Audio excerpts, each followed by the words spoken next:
All right. Thank you for being here. Rebecca Bratspies, legal mind, professor, historian, writer. How do legal briefs compare to regular book writing? Really different. Um, Legal briefs are highly structured. They are, I mean, the form really triumphs over substance. I mean, substance matters, but there's a very specified form. Whereas when you're writing a book, you get to chart your own course. Okay. All right. With your research, does that help that experience when you start doing the historical type references in your books? Oh yeah, yeah. I mean, as a legal scholar, I spend the time that I'm not in the classroom teaching because I'm a professor. The time that I'm not in the classroom, I am researching. And the thing about law and about scholarship is that you have to be really, really detail oriented.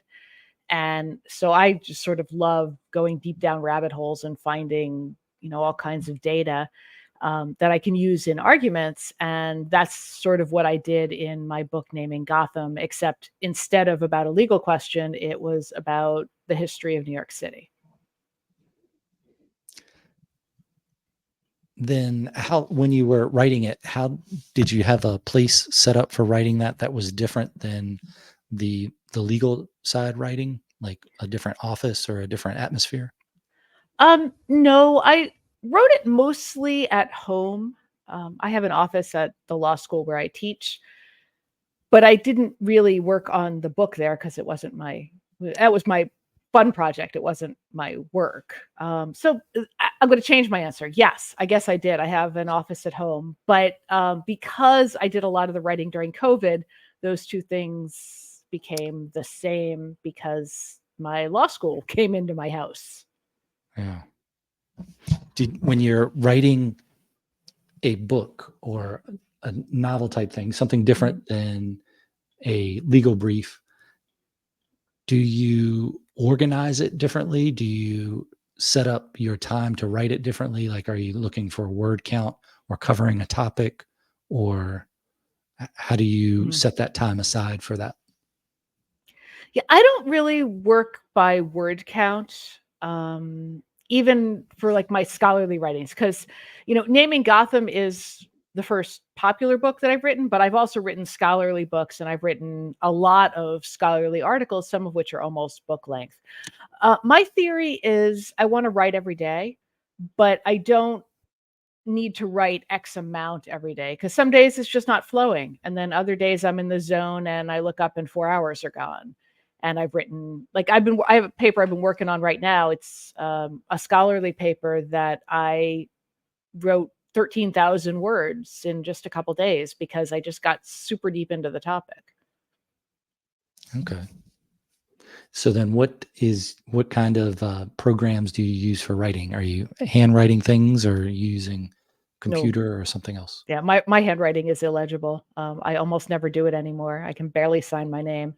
I work almost exclusively on the computer. I don't even print things out. I don't like to see a hard copy, except maybe once. Like I need to see a physical hard copy and sort of say, oh, this paragraph goes there. And but most of the time I work online. I have two screens, so I keep one screen open for um, my draft that I'm working on, and then the other screen is the like 30,000 tabs of sources that I'm flipping back and forth between.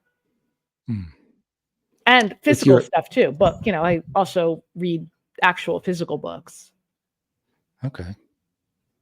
Are all of the things you've published, are they available on like an e-reader as well as soft or hardcover?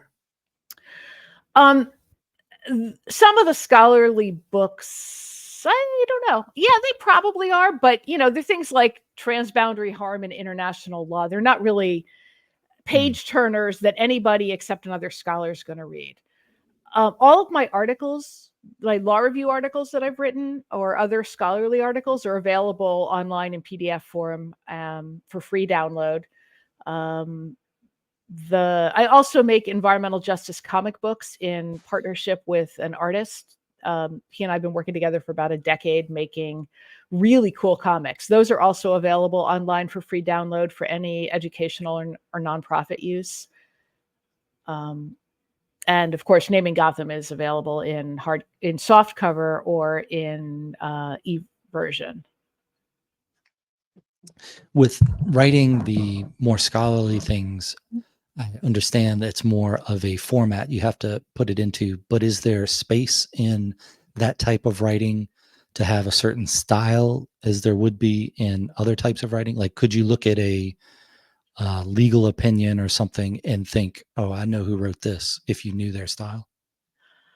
Yes. Writing is a very, very personal thing. And even when things are very structured, scholarly articles have a typical pattern that they follow, but there are a couple different typical patterns, and different people have different voices. I tend to be very sort of clear cut and direct, not a lot of flowery language, not super eloquent, but very, very clear. I think my talent is in taking really complicated things and explaining them rather than in being eloquent and beautiful. Some people are eloquent and beautiful. So, yes, there's definitely a voice that a writer develops over time. And I think that voice really shows in whatever they write. In the book of naming, or the Naming Gotham book,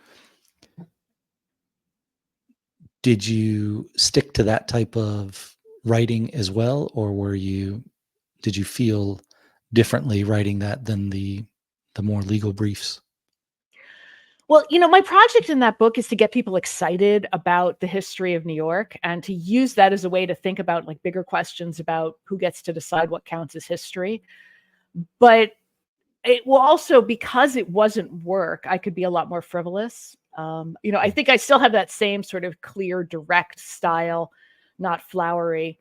But what I was writing about was the sort of gossipy personal lives of the people that we name infrastructure after. So it was very different than, say, writing about the way that the most recent amendments to the Clean Air Act are impacting overburdened, polluted communities. It's just a really different kind of a project. And because of that, it's a lot more fun. Do you think that there's more of a connection with creativity when you're writing the more fun writing, or do you feel that no matter what type of writing you're writing, like sometimes Mhm. you can feel like it's writing itself, like you're like, oh, this is really good to put this here and that here and arrange it like that? Do you get that on both types, or is it Yes. okay? Yeah, I really do. And that's just such an incredible feeling when I call that being in the flow, where the words are just pouring out. And some of them you're going to change later on, but just this immersion in the topic and how to explain it. And um I don't even know. It's really different to be doing that about, here's how I want to convey who this person was and why they have something named after them in New York City, versus something much more scholarly and theoretical about the way that our laws and regulations impact communities. But Do it's you have still really, I'm sorry, one other thing I just want to say is you still have to really be creative, because what matters is, how are you looking at it? What do you think about it? What message are you trying to convey to the reader?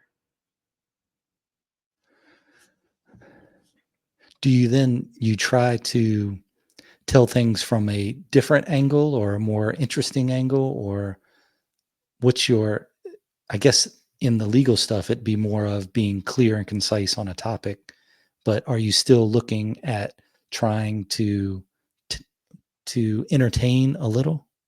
Oh, well, yeah. I mean, you want your right, ideally it's fun to read. There's a lot of stuff out there that is just deadly boring. I try really hard not to be boring. the topics may be heavy, but that doesn't mean that the writing can't be engaging and interesting, pulling examples that matter, that illuminate an idea, that are, interesting to learn about and read. Um, I I don't know. I mean, I think for me, the point of writing is to try to convince somebody of something. And, it's whether it's, oh, this, Major Deegan, who a highway is named after here in New York City, was actually a really interesting guy, even though he was a mid-level bureaucrat, and you can't really believe something is named after him once you find out his life story. And what does that tell us about who gets to have things named after them? Right, that's a message that I'm trying to convey, and I'm trying to convey all of it at the same time. This guy's interesting. He's sort of a minor figure, and it's very surprising that something is named after him, and maybe we should think about what that tells us. Do you So, take there's like notes? the gossipy information about his divorce.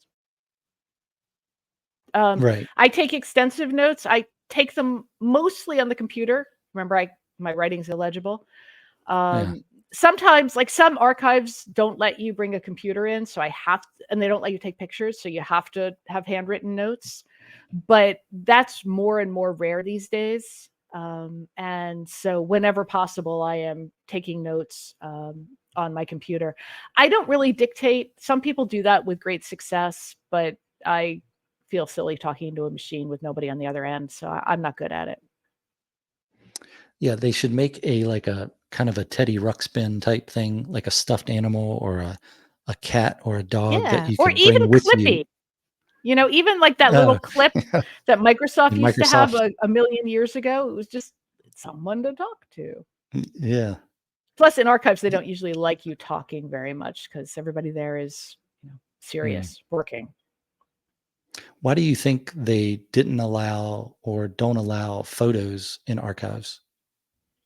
I don't know. I really, I no one has ever satisfactorily explained that to me. It's just their policy, Mm. and I not wonder. every archive.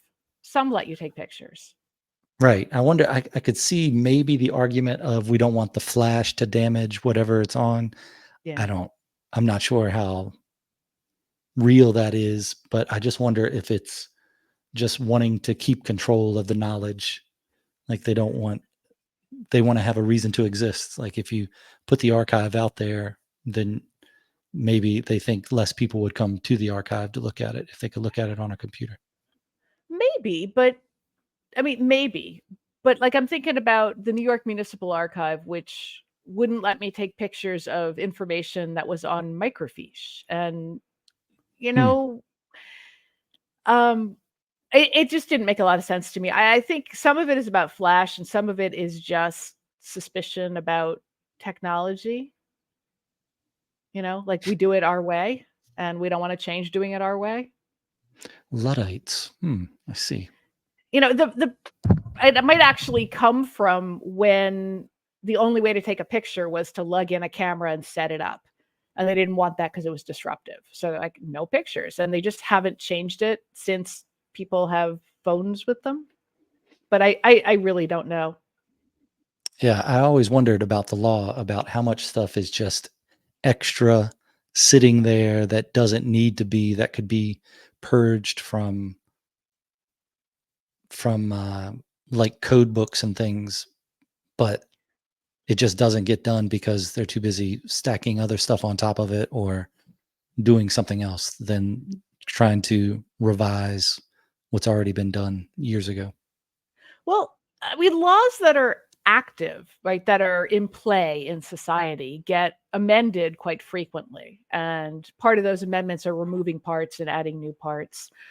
But there certainly is a large backlog of archaic law that's just sort of still around because it doesn't really matter and it's more trouble than it's worth to deal with. And every now and then it'll come up because someone will say, hey, it's illegal to, eat a pickle and ride a bicycle in some place. And, Hmm. and there might be an ordinance like that somewhere, but, those things are sort of trivial.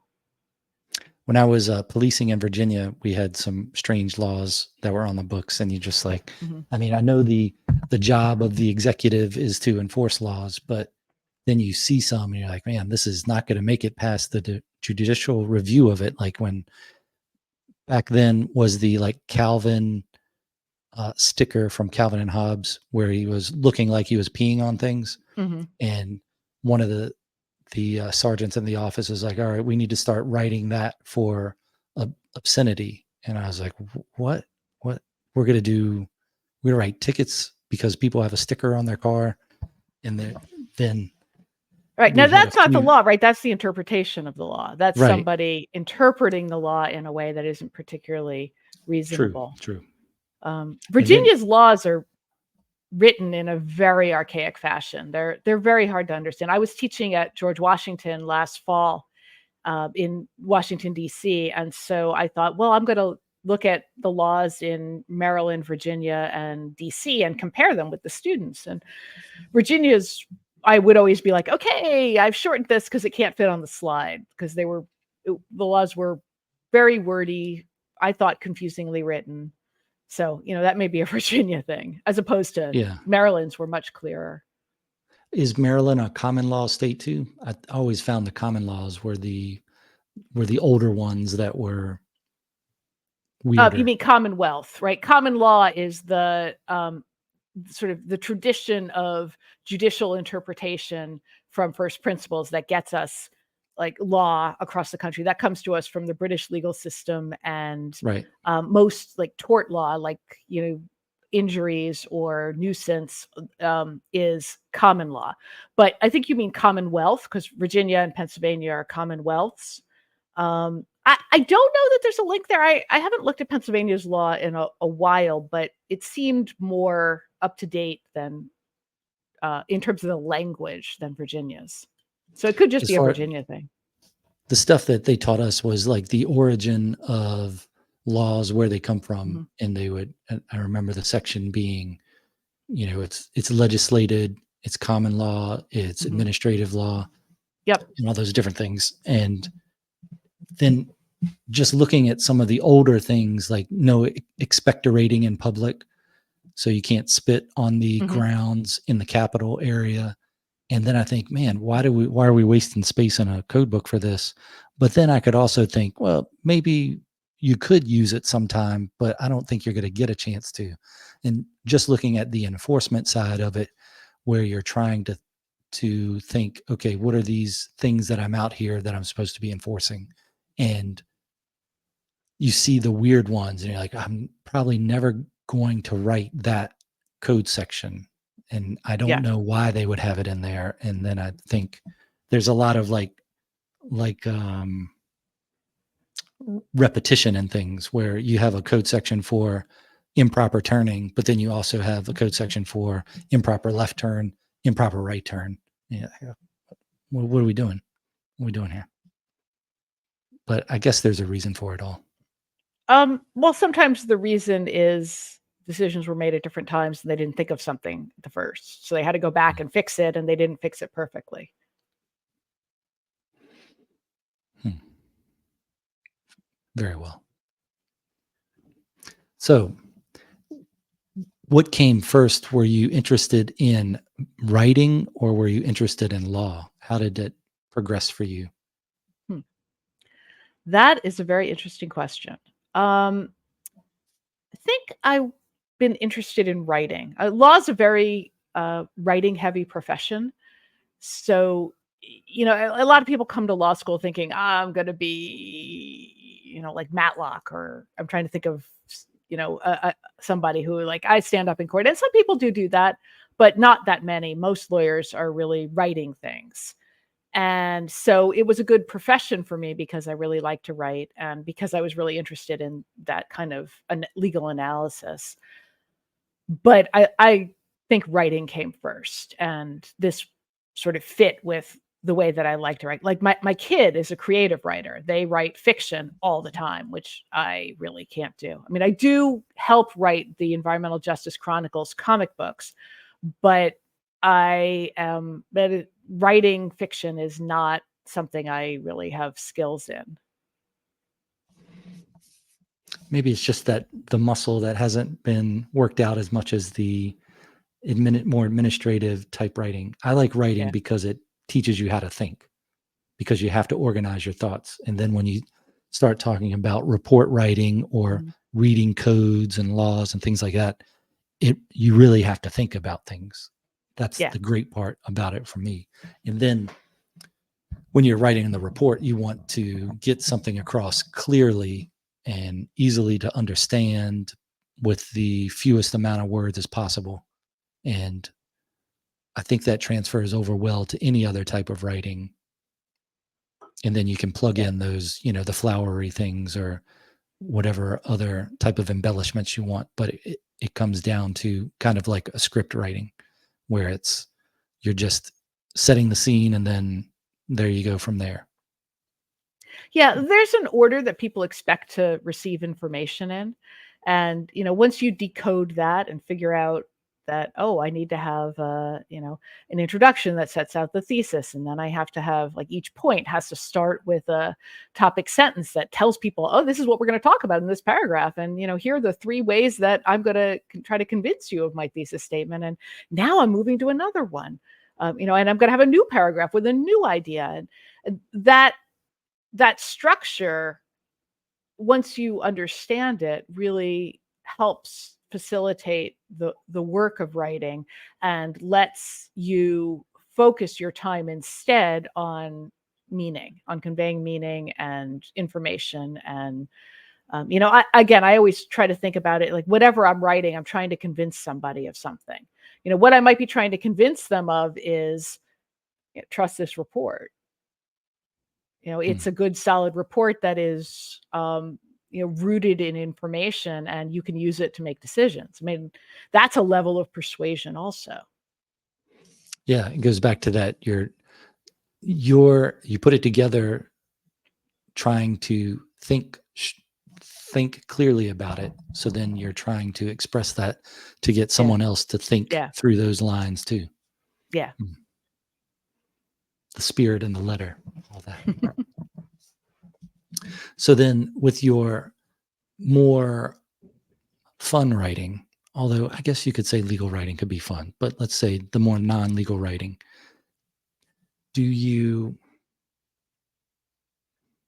how did you pick your topics for it? Did you think this is a research thing and I like research and now I'm going to do this thing and it's more fun or different than the legal side of it? Or Yeah. Well, how'd to you be pick the topic? honest, I got stuck in traffic a lot. I would get stuck in traffic on the Major Deegan Expressway, which is a road that connects Queens, where I live, with the George Washington Bridge, which is the main route from here across the Hudson River into New Jersey. And I needed to go to my parents in Pennsylvania, and there's no public transit to where they live, so I had to drive. And I would get stuck on this road, and I really, really hate traffic. I don't like driving to begin with, but I really hate being stuck in traffic. I know I'm not alone in that. And so I would always be in the car saying, who was this Major Deegan? I hate him. This is all his fault. And my family got a little sick of hearing that. And finally, they're like, why don't you find out who he was? And that's actually how I started doing this research in the first place, so that I would know who to blame and why.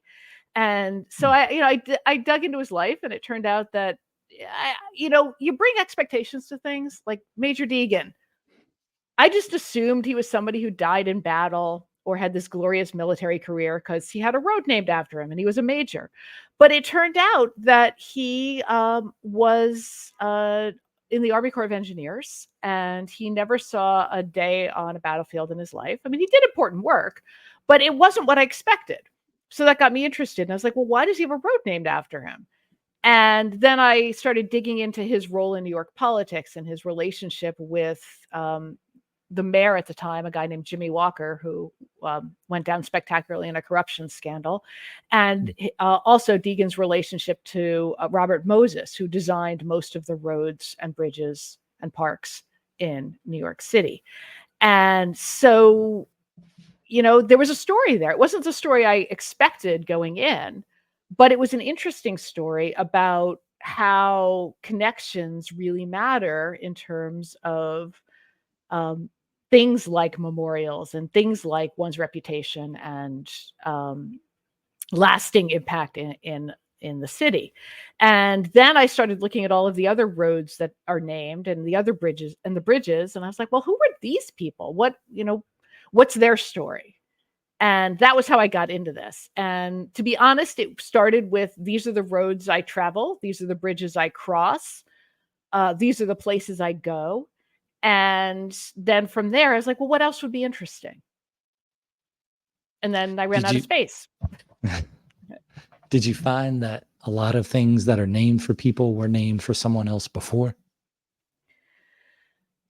Um, Not with the roads and bridges, right? Because the roads and bridges were built and then they were named. And listeners may not know, but here in New York City, many of our roads are referred to by their name. They have a number because they're in the national highway system or the state highway system, but no one has a clue what the number is because everyone refers to them by name. So the Major Deegan, the Bruckner, the Van Wyck, the Jackie Robinson, the Hutchinson, right? These are all roads that you hear on the news and that people are very familiar with, all of which are named after people. And they were named after people when they were constructed.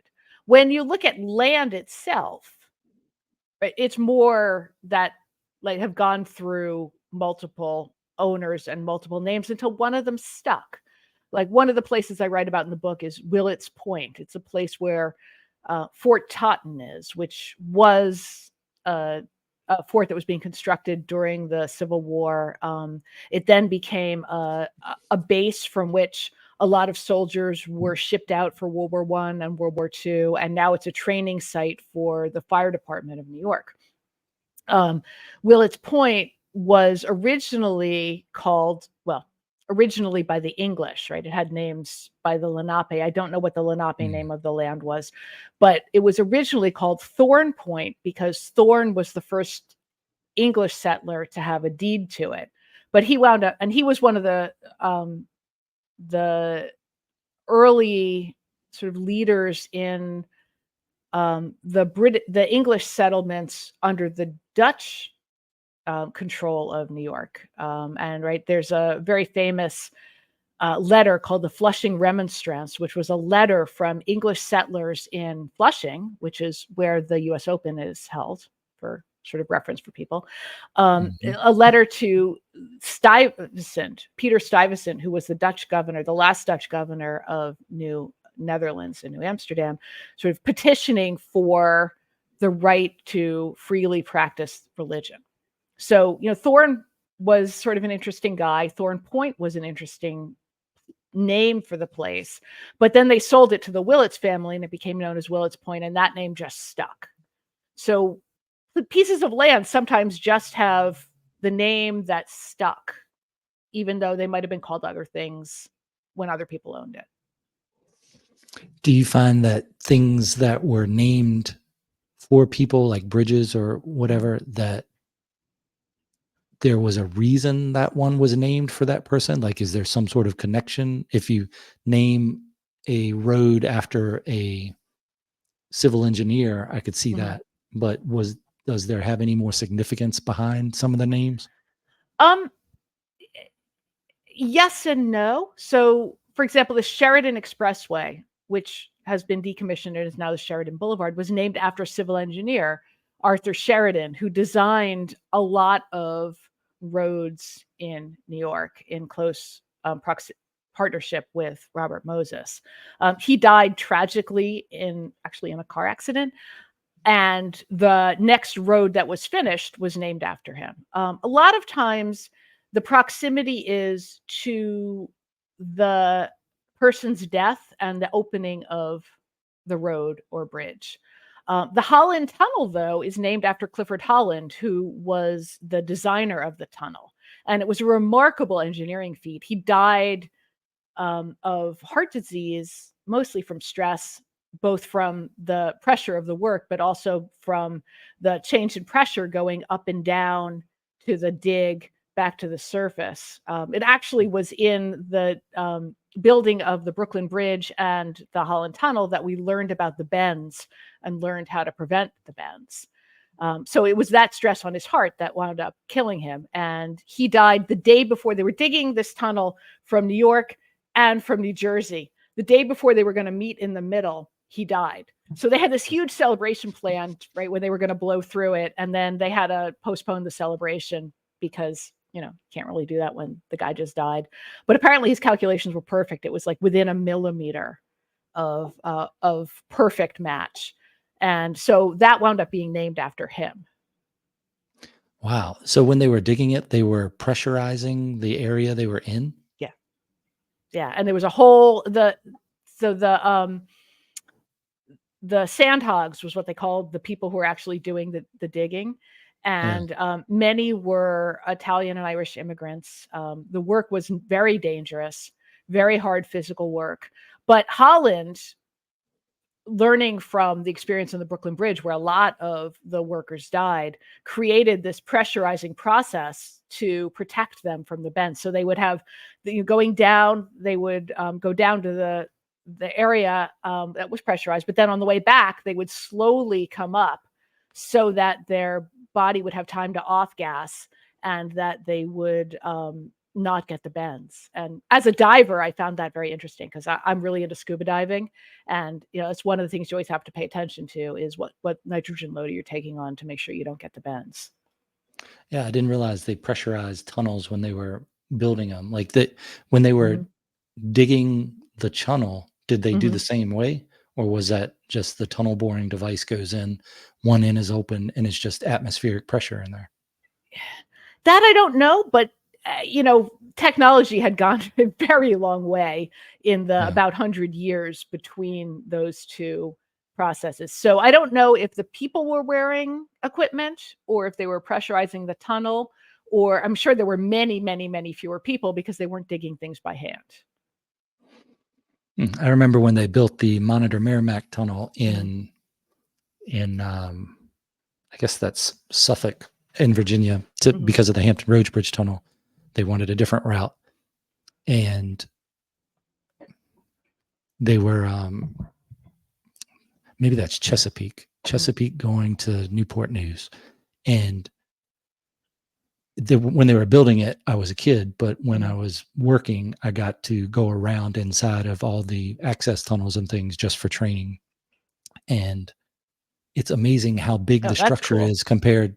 Yeah. Amazing how big the structure is compared to what you're actually driving through, that you're really in a tube inside of a bigger tube.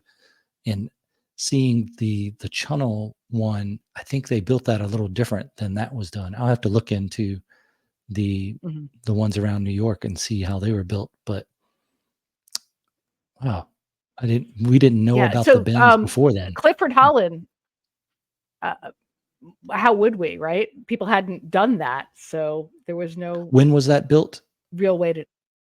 Well, the Holland Tunnel was finished in 1920 something. I'm not great with dates.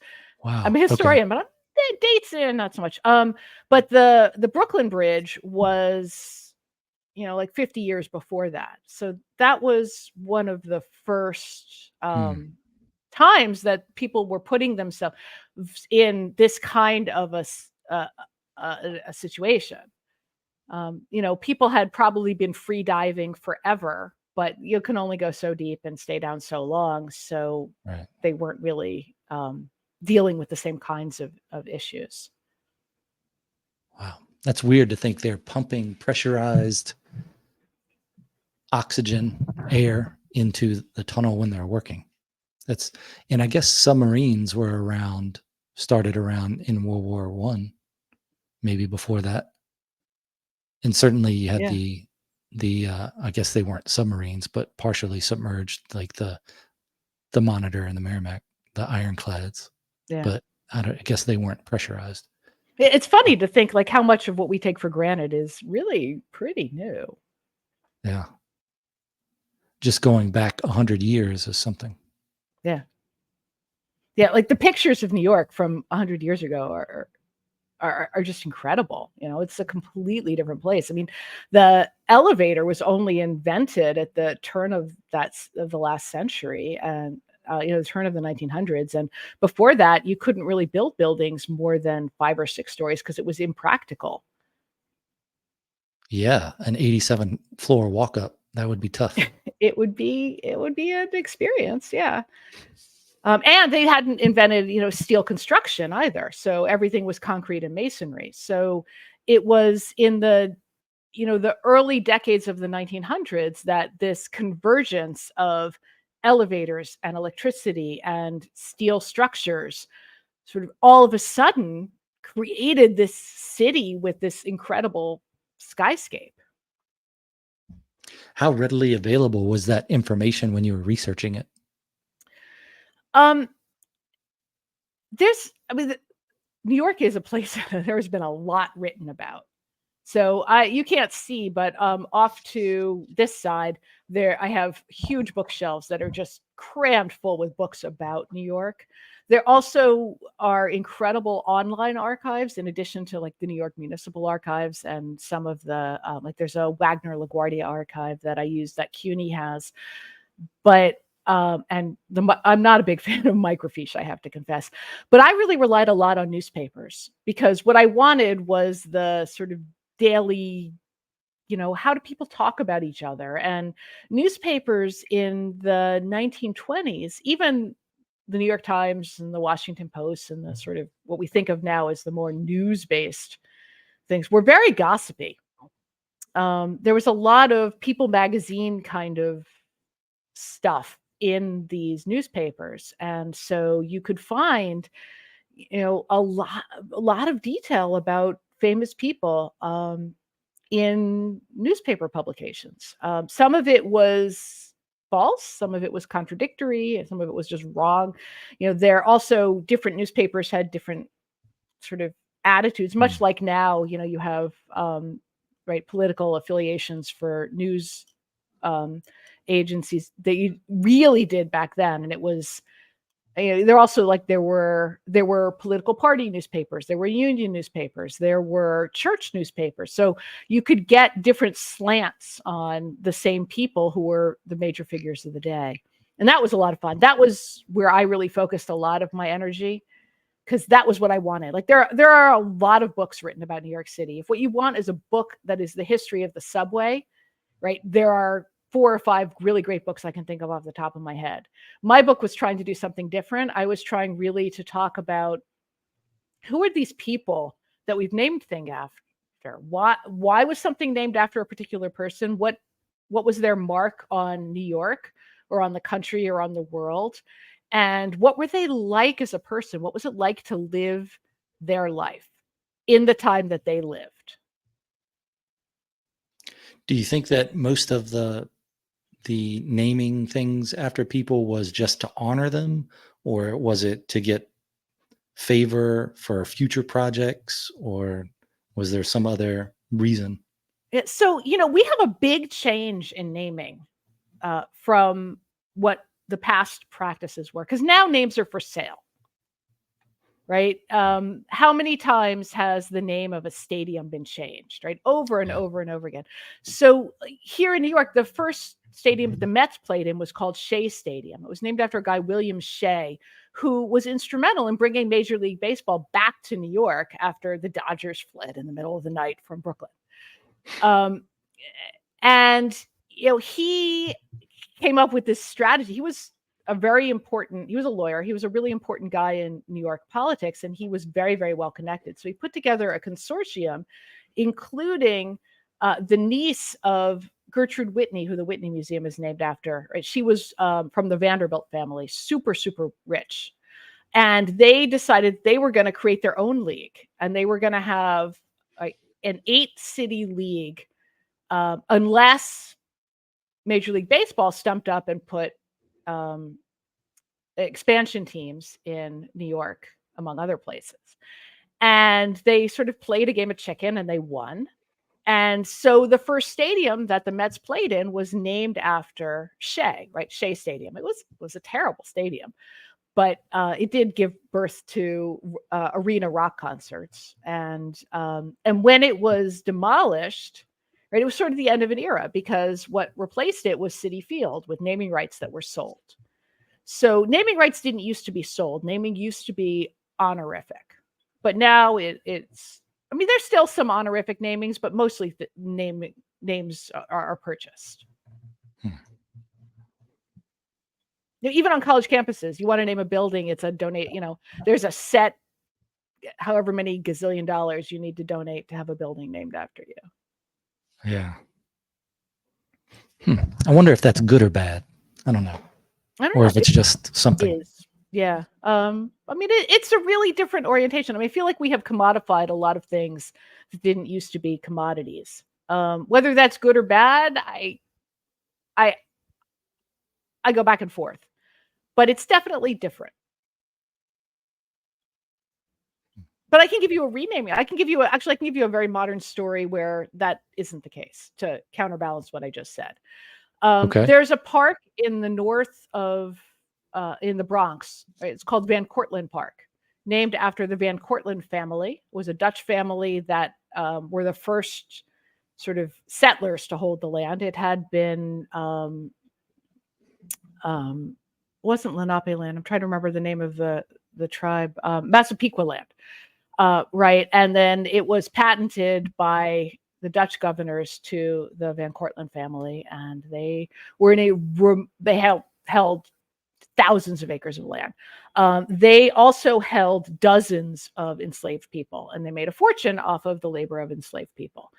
And in the 1800s, the sort of last remnants of the family donated some of the land that they still held to New York City to be a park. And there was a man-made lake on in the park that used to be called Van Cortlandt Lake. And in 2022, I think, very recently, that lake was renamed Hester and Piero's Mill Pond. Again, it was a human-created lake. It was created by damming Tibbetts Brook to create a mill pond to run a mill. And Hester and Piero were enslaved people who lived there and ran the mill and created the products that went to market and brought wealth to the Van Cortlandts. So it's still called Van Cortlandt Park, but they've renamed the pond to try to recapture a more nuanced version of the history of what happened in this place, which I think is really interesting. So history versus honor versus money, as far as naming things. What did you find, or what thoughts do you have on who gets to choose what history includes? Well, everybody thinks they're the main character in the story, right? So whoever has power, the power to run the government or to build the roads, right? They think they and their friends and colleagues are the main characters in the story. So they're going to name things after each other and themselves, right? That's how we get like the Major Deegan Expressway and the Sheridan Expressway and the Bruckner Expressway. All three of them were, right, Sheridan, Deegan, and Bruckner were, mid-level bureaucrats. They were, people who did work, and well, Bruckner was extremely corrupt, but Sheridan and Deegan were, they did work that was semi-important. But if they hadn't been, super well-connected white guys, they wouldn't have had things named after them because that's who was making the decisions, right? Again, it's not a knock on them because they were, I think they were very interesting people. Deegan in particular, he's sort of one of my favorites.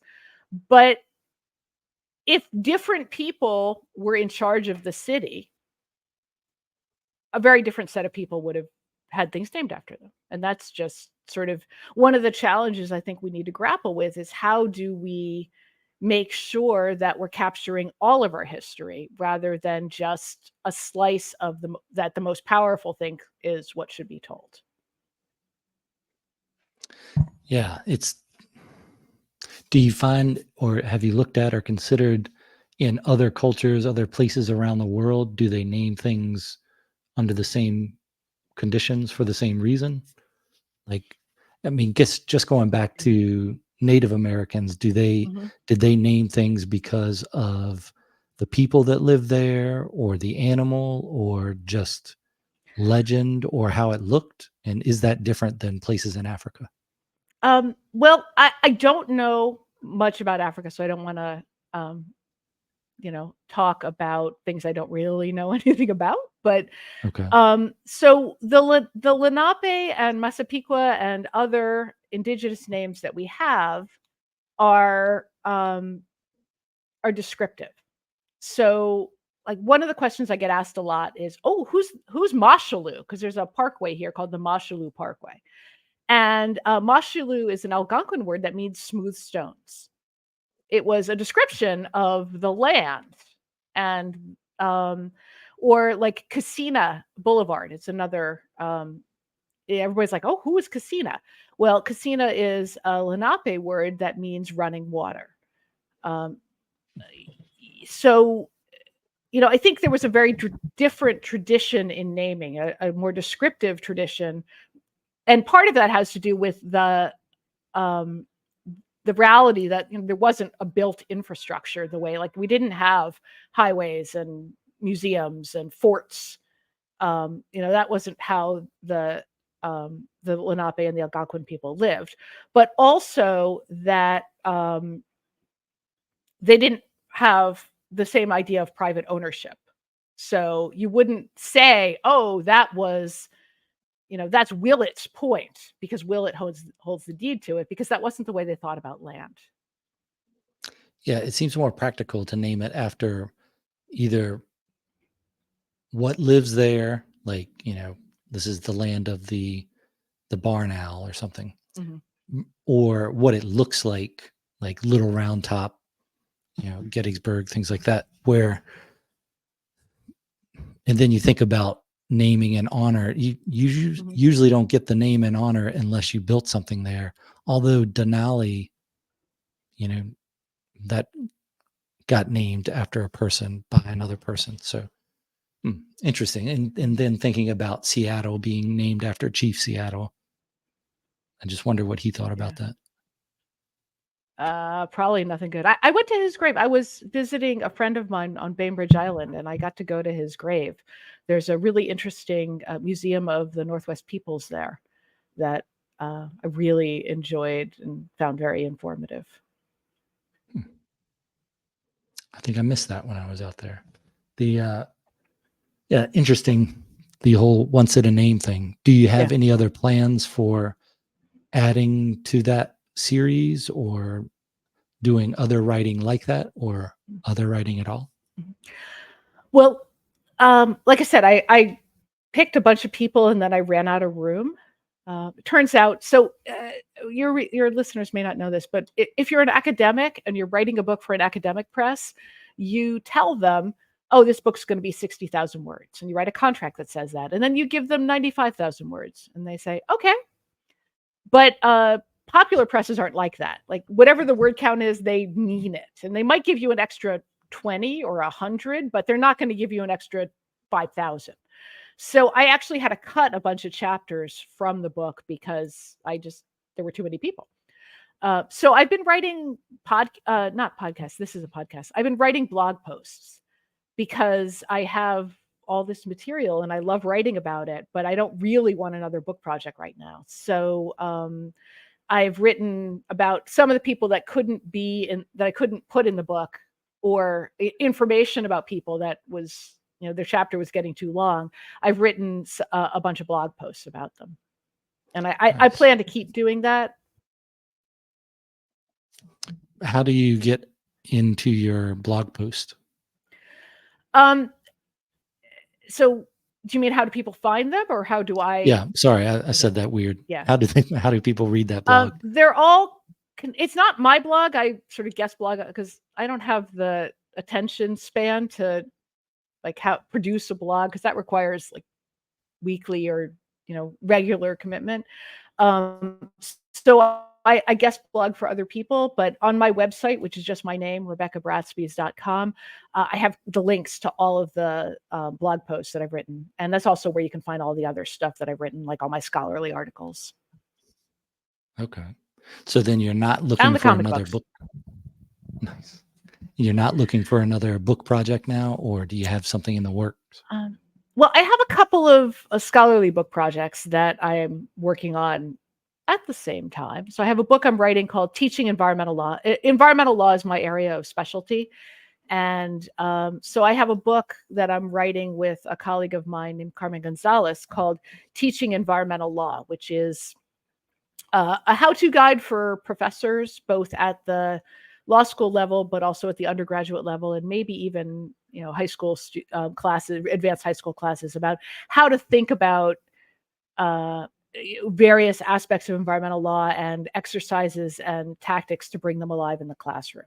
So I'm writing that book, and then I'm also writing a book called Global Justice and the Environment, which is looking at the sort of bigger edifice of international law. So treaties, decisions at the UN through the lens of environmental law, and seeing how environmental law both shapes and is shaped by what is happening at the international level between states. So, not really the kind of thing that you're going to walk down to Barnes and Noble and grab because you're bored, but I think important work that I'm enjoying doing. And then maybe once I finish those, because I have contracts and have to get those done, I'd like to write maybe another book about naming, because I really do love it. How do you do your publishing then? You work through a publisher? Yes. So academic publishing is you work directly with a publisher, unlike a lot of popular publishing where I don't have an agent. I work direct. The reason I work with History Press to publish this book is because you could pitch to them directly, and I wanted the book out. I've been working on it for a long time. I didn't really want to be querying and trying to find an agent, and I didn't need to. So, probably would be a very different book if I'd had an agent, but that's one of the things I learned by doing this. So if I write another popular book, I probably would first try to get an agent and have them pitch it for me, but we'll see. Have you ever thought about self-publishing or like through Amazon, somewhere like that? Yeah, I've thought about it, but I also have a great respect for the skills that I don't have. I look at Naming Gotham and how nicely it's laid out, and I couldn't do that. The editing I got was very helpful. The cover I could never design. I have zero artistic ability, even though I help make comic books. I do none of the art for it. I couldn't make a cover, and yes, I could hire individual people to do that for me, but it just seems like a lot of work that I don't really want to do. Though, some people do it and love it and have great success with it. Yeah, I like the self-publishing stuff, but I Mhm. also see that it is learning a lot about a bunch of different things, and it's as good a reason as any to go through a publisher because you don't want to do those things. I mean, that makes sense. And get somebody that does it all the time, that knows it. And even when I'm doing Yeah. stuff on Amazon and using the self-publishing there, Mhm. it changes a lot. And it also, you're not doing it all the time. So you have to take the time to relearn it, Mhm. of how to upload the thing, how to format. So there is that little bit of time that it takes in there. So yeah, it makes sense to, Mhm. I mean, if I you're also concentrating on the writing, go the other yeah, way. yeah. I mean, I also have a full-time job, and, I'm writing these books because I love them, not because I'm expecting to earn a living from it. I think if you're trying to earn a living publishing, self-publishing probably is a lot more lucrative Uh, if you do it I well. don't know. I Yeah. mean, I made tens of dollars in writing, but I As don't have know. I I. guess if you hit that, I I think if it becomes popular, either if you went through a publisher or you self-published, I mean, if it sells a lot, it produces a lot. So I haven't had that problem Yeah. yet, so I don't have to worry about it. Yeah, well, one of my books, is called Environmental Justice, Law, Policy, and Regulation. Again, like a total page It's turner. got to be flying off the It shelves. well, it's used in a lot of classes. So Is it that like a textbook is or? textbook. Okay. But it's a textbook that we tried to write that could be used in law school classes, but also in undergraduate and graduate classes. So we didn't write it for law students as much as for people who are interested in learning about how law impacts the environment. So Okay. that's been adopted fairly widely. And I mean, certainly haven't made a lot of money off of it, but enough to go out for a nice dinner. Oh, that's nice. Yeah. How do you measure success then as a writer? Like, not for you personally so Yeah. much, but what if somebody said, "What do you think makes," uh, where you can look at somebody and say they're a writer and they're successful at it? Um, for me, it's more about impact than anything else. Like, are people reading your stuff? Are people talking about it? Are your ideas part of the wider social conversation about whatever the topic is? That's the success that I want. Um, you know, people are different. They have different visions of what they want their success to be. So I also try not to judge other people's success, maybe because if they're pleased with it, then they're probably succeeding. Okay. I'll accept that answer. The Thank you. with thoughts and ideas in general, Mhm. where do you think that those things come from? Do you think it's just from our own experience and we manifest them ourselves? Or do you think there's an element of being more of a conduit or an antenna for some other larger existence? There are It's very kind few of a new weird one. things in the world. I mean, Hmm. I think most ideas are really a synthesis and repackaging of things that have already been said and happened. And that doesn't mean it's not a new insight, right? Looking at packaging things differently and looking at them differently can help you see something that nobody else saw before. But what's new there is, I think, the orientation and the way that ideas are combined and which ideas are combined rather than the ideas themselves. Hmm. But if what you're asking is sort of, is, uh, um, do I think it's a spiritual kind of thing? For me, not so much. Though I certainly Like, respect that other people feel like they're, in tune with nature or the divine or something, and that is influencing them. I don't really feel that way. like the idea of the muse. Do you have a muse for legal writing where you're like, ah, yes, this is Well, my legal writing really focuses on inequality and on the idea of justice. And in the environmental context, that's really about the proposition that everybody should be able to breathe air that's not going to make them sick. And I don't think that's a particularly radical idea. I think it, probably most, I mean, certainly surveys show that almost everybody agrees with that. But the fact is that that's not the reality that people live with. And that really bothers me, especially when I think about kids not being able to breathe air without risking their health.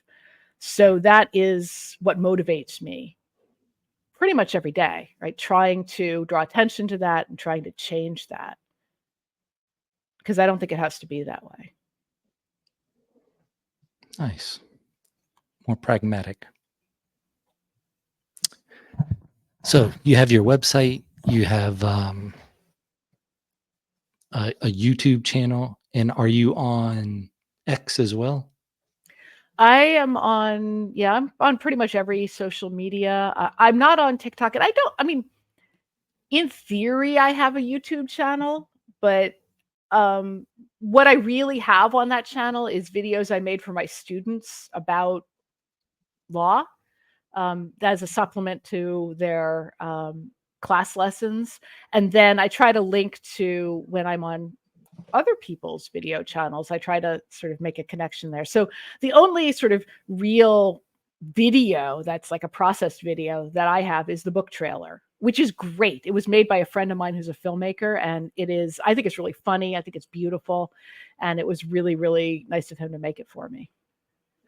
Nice. Is that on, do you have plans to do any other types of formats for that book, whether it's like an ebook or audiobook? There's an ebook.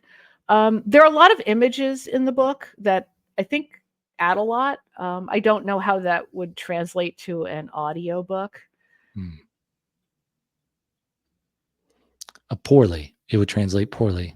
I think is That's the sort answer. of my sense. I think you could make an audiobook that would work, but it would probably be different than the physical book or the ebook because, instead of those images, which are doing some of the storytelling, you'd have to really think about how to accomplish that. And that's, not anything I can take on right now. Yeah, you'd have to have a website or something that somebody could go to and look at it, or you get like a Bob Ross type voice that can explain the picture. Yes, here's the happy little bridge and Yeah. the happy congestion and Well, are there any other topics that you would like to talk about that we didn't, or any thoughts you have in closing? no, this has really been interesting. The questions you've asked me have really made me think, and I appreciate that. Thank you. Very much. Thank you for your time. And as I said before, those links, your website especially, will be in the show notes so people can go there and check it out. And I'll talk to you on the other side of this musical exit. Thank you very much for being here. Great. Thank you.